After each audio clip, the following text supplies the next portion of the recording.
আর এবার আসি উত্তরবঙ্গতে। উত্তরবঙ্গের মালদা, দক্ষিণ দিনাজপুর, কালিম্পং এবং আলিপুরদুয়ার, এই 4টি জেলাতে আপনার হেলস্টর্ম হওয়ার সম্ভাবনা আছে, থান্ডারস্টর্ম উইথ লাইটনিং হওয়ার সম্ভাবনা রয়েছে, এবং ঝোড়ো হাওয়া প্রতি ঘন্টায় 40 থেকে 50 কিলোমিটার প্রতি ঘন্টা হওয়ার সম্ভাবনা রয়েছে। উত্তরবঙ্গে আপনার মালদা, দক্ষিণ দিনাজপুর, কালিম্পং এবং আলিপুরদুয়ার, এই যে 4টি জেলা, এই 4টি জেলাতে শিলাবৃষ্টি, বজ্রবিদ্যুৎ সহ বৃষ্টি এবং ঝোড়ো হাওয়া 40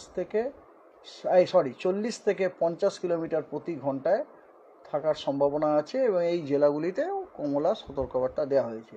এবং উত্তরবঙ্গের বাকি যে জেলাগুলি, সেই জেলাগুলিতেও আপনার থান্ডারস্টর্ম উইথ লাইটনিং প্লাস ঝোড়ো হাওয়া 40 থেকে 50 কিলোমিটার প্রতি ঘন্টায় থাকার সম্ভাবনা আছে, এবং এই জেলাগুলিতে হলুদ সতর্কবার্তা দেওয়া হয়েছে। এটা 22 তারিখে।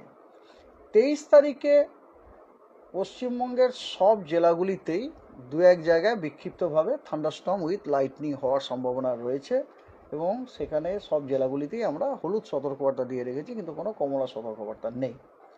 আর বাকি জেলা দিনগুলিতে কোনো সতর্কবার্তা এই মুহূর্তে নেই। আর এরপর আসি তাপমাত্রা। তাপমাত্রা দক্ষিণবঙ্গতে আগামী 24 ঘন্টাতে 3 থেকে 4 ডিগ্রি মানে উষ্ণতম তাপমাত্রা, যেটা মানে ম্যাক্সিমাম টেম্পারেচারটা 3 থেকে 4 ডিগ্রি কমে যাওয়ার সম্ভাবনা আছে আগামী 24 ঘন্টায়, ঠিক আছে। এবং তারপরে কোনো বড় পরিবর্তনের সম্ভাবনা নেই তারপরের আর একদিন, এবং তারপর কিন্তু ধীরে ধীরে আবার তাপমাত্রা বাড়ার সম্ভাবনা আছে 3 থেকে 5 degree during subsequent 3 days gradually. এই দেখুন, আজকে হচ্ছে কত তারিখ? 22 তারিখ, ঠিক আছে। তাহলে আজকে থেকে নেক্সট 24 ঘন্টা মানে আজকে 23 তারিখ পর্যন্ত, মানে আজকে সারাদিনে আপনার 3 থেকে 4 ডিগ্রি ম্যাক্সিমাম টেম্পারেচার কমে যেতে পারে।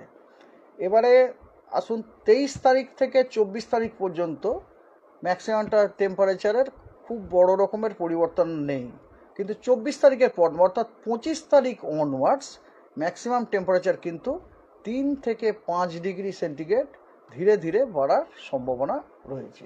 মানে 25 তারিখের পর তাপমাত্রাটা 3 থেকে 5 ডিগ্রি বাড়ার সম্ভাবনা রয়েছে, ঠিক আছে। আর similarly for North Bengal also একই রকম।